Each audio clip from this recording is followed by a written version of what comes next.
Hello everyone, good morning. आज का हमारा टॉपिक है पेडागॉजी ऑफ साइंस, जिसमें हम आज चर्चा करेंगे nature and scope of science.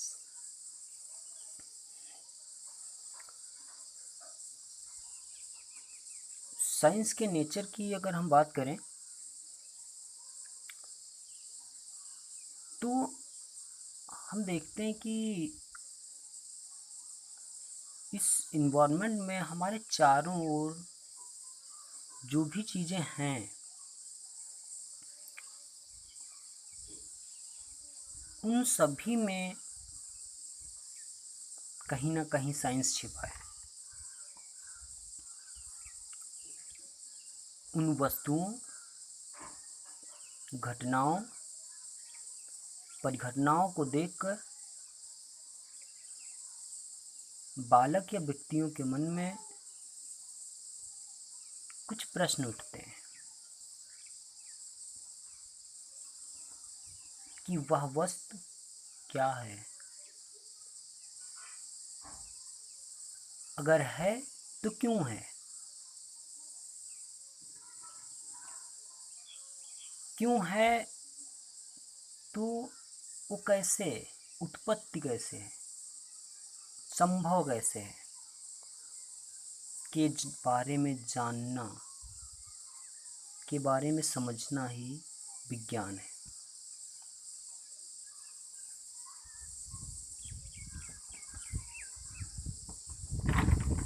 अगर हम डिफिनीशन की बात करें, जैसा कि आप स्क्रीन पे देख रहे होंगे, क्रमबद्ध, सुसंगठित, सुव्यवस्थित ज्ञान को ही विज्ञान कहते हैं। मीन्स जो साइंस है वो सिस्टमैटिक है, क्रमबद्ध है, सुसंगठित है, वह सुव्यवस्थित है। और जब किसी वस्तु का हम क्रमबद्ध, सुसंगठित, सुव्यवस्थित रूप में ज्ञान प्राप्त करते हैं तो वो प्राप्त, उस प्रकार ज्ञान प्राप्त करना विज्ञान कहलाता है। मीन्स ये कि जो विज्ञान है वह बालक को क्रमबद्ध, सुसंगठित और सुव्यवस्थित रूप में ज्ञान प्राप्त करने की जो विधियां होती हैं, ज्ञान प्राप्त करने के जो इम्पोर्टेंस होते हैं के बारे में ज्ञान देती है। जैसा कि आप नीचे स्क्रीन पे 3 बिंदुओं में देख रहे होंगे कि जो साइंस है वो तर्क आधारित है, जिसमें हम किसी वस्तु के बारे में तर्क कर सकते हैं कि वह क्या है, क्यों है, कैसे है। सेकंड पॉइंट अगर आप देखें, उसमें कहा गया है कि विज्ञान घटनाओं और परिघटनाओं का संगठित रूप है। मीन्स ये जो साइंस है वह कई सारी घटनाओं और उन घटनाओं की अन्य छोटी छोटी घटनाओं का एक समूह है, है। थर्ड पॉइंट में कहा गया है कि जो विज्ञान है वह संगठित ज्ञान है। मीन्स ये कि जो विज्ञान है वह संगठित है। मीन्स यदि कोई वस्तु है, कोई तत्व है, तो उसका एक अनुपात निश्चित है। जैसे आप देखें कि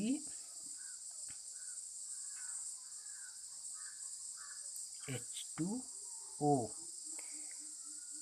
जो जल है, H2O मीन्स जल है, इसका जो एक अनुपात निश्चित है कि जल तभी बनेगा जब हाइड्रोजन के 2 मॉलिक्यूल और ऑक्सीजन का 1 मॉलिक्यूल के रेशियो में उसको मिलाया जाएगा, तभी जल बनेगा। ओके, अब हम बात कर लेते हैं स्कोप ऑफ साइंस के, विज्ञान के क्षेत्र। तो जैसा कि आपने साइंस के नेचर में देखा था कि अगर हम कहें तो हमारे चारों ओर जो भी कुछ है वो साइंस है। तो जब हमारे चारों ओर जो चीज़ें हैं वो साइंस है, मीन्स कि हर एक वस्तु, घटना, परिघटना में हम विज्ञान का ही रूप देखते हैं। तो उसके क्षेत्रों में बात करें, जैसा कि आप स्क्रीन पे देख रहे होंगे, शिक्षा के क्षेत्र में, शिक्षा के क्षेत्र में हम साइंस का प्रयोग कैसे करते हैं? जैसे अभी हम आप लोगों को स्टडी मटेरियल उपलब्ध करा रहे हैं, वो विज्ञान की एक देन है। साइंस का आपका मोबाइल हो, उसका कोई ऐप हो, लैपटॉप हो, टीवी हो, वो किसकी देन है? साइंस की। और हम इन सभी माध्यमों का प्रयोग शिक्षा में कर रहे हैं। ठीक है, तो इस प्रकार से हम साइंस को देख लेते हैं कि विभिन्न क्षेत्रों में, शिक्षा के विभिन्न क्षेत्रों में साइंस। कृषि के क्षेत्र में, अगर हम एग्रीकल्चर में बात करें तो आधुनिक जो दौर है वो कॉम्पिटिटिव है, मतलब हर एक क्षेत्र में कंपटीशन है। ज़्यादा प्रतिफल का, कि कौन ज़्यादा उत्पन्न कर सकता है। मीन्स विभिन्न प्रकार के सीड्स, विभिन्न प्रकार के केमिकल्स और उनकी उत्पादन क्षमता को बढ़ाने के लिए दवाएं, इन सभी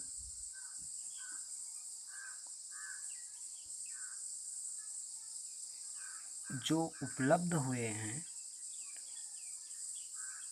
वो साइंस के द्वारा ही संभव है, विज्ञान के द्वारा ही इन सभी चीज़ें हमारे लिए उपलब्ध हो पाती हैं। संचार के क्षेत्र में, कम्युनिकेशन अगर की बात हम करें तो संचार के क्षेत्र में आप देखते हैं, पहले हम लोग जो डिस्टेंस कम्युनिकेशन था उसके लिए पत्र लिखे जाते थे। मीन्स एक दूर स्थान पर स्थित व्यक्ति अपनी बात को एक दूसरे दूर स्थान पर स्थित व्यक्ति को अपनी बात पहुंचाने के लिए उपपत्रों का प्रयोग करते हैं। लेकिन आधुनिक दौर में संचार के विभिन्न साधन होने के कारण हम घर बैठे किसी दूर स्थान पर उपस्थित व्यक्ति के साथ कम्युनिकेशन कर सकते हैं। जैसे मोबाइल में विभिन्न प्रकार के model, telephone, video conferencing, video call, ये सभी क्या है? विज्ञान की देन है। संचार परिवहन के क्षेत्र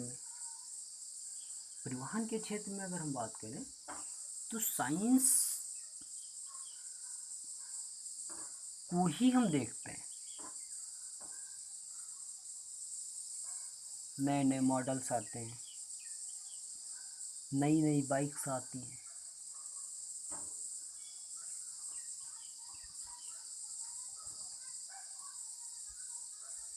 उनका न्यू ड्राइविंग सिस्टम, ये सारा किसके द्वारा? साइंस के द्वारा ही संभव है। संसाधन के क्षेत्र में अगर हम बात करें, पहले हमारी जो शिक्षा थी या जो अन्य काम थे, उन सभी को करने में अधिक श्रम की आवश्यकता होती। लेकिन आज विज्ञान ने लोगों के लिए संसाधन उपलब्ध कराए।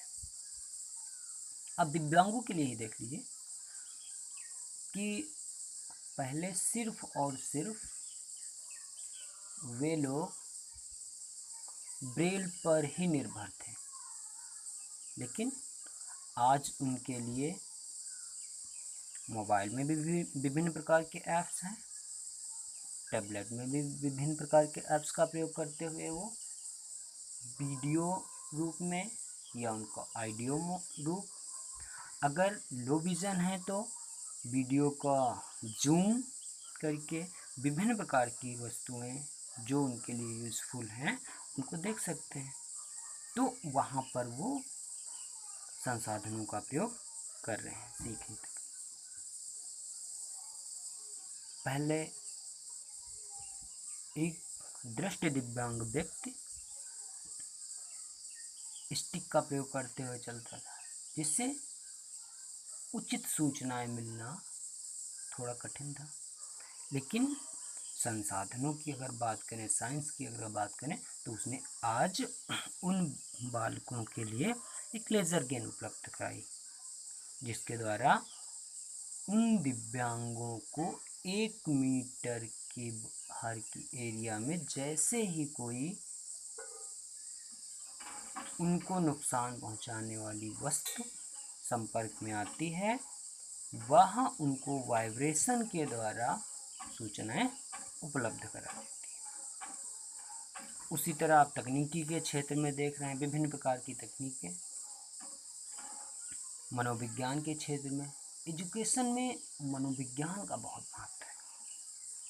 मनोविज्ञान के क्षेत्र में अगर हम बात करें तो मनोविज्ञान मतलब बालक की सीखने की दशा को, जिसको हम बोलते हैं कि मनोविज्ञान बालक के मन का अध्ययन करती है, उसके व्यवहार का अध्ययन करती है, उसके व्यवहार का परिवर्तन करती है। उस क्षेत्र में विभिन्न प्रकार के परिवर्तन हुए। पुनर्वास के क्षेत्र में अगर हम देखें तो विभिन्न प्रकार के आर्टिफिशियल लिम्ब, विभिन्न प्रकार की प्रिंट सामग्री, ऑडियो विजुअल सामग्री इनके लिए उपलब्ध है। विभिन्न प्रकार के दृश्य उपकरण, विभिन्न प्रकार के आने जाने के संसाधन जैसे ट्राईसाइकिल, बैसाखी इत्यादि। व्यवसाय के क्षेत्र में कोई भी बालक शिक्षा ग्रहण करने के बाद वह स्वयं का व्यवसाय ढूंढता है। तो विज्ञान का ज्ञान ही है जो बालक को सेल्फ डिफेंड करती है। तो इस प्रकार से हम देखते हैं कि साइंस का जो क्षेत्र है वो अत्यंत व्यापक है। हम ये कह सकते हैं कि विज्ञान को हम हर एक कण में देख सकते हैं। Thank you.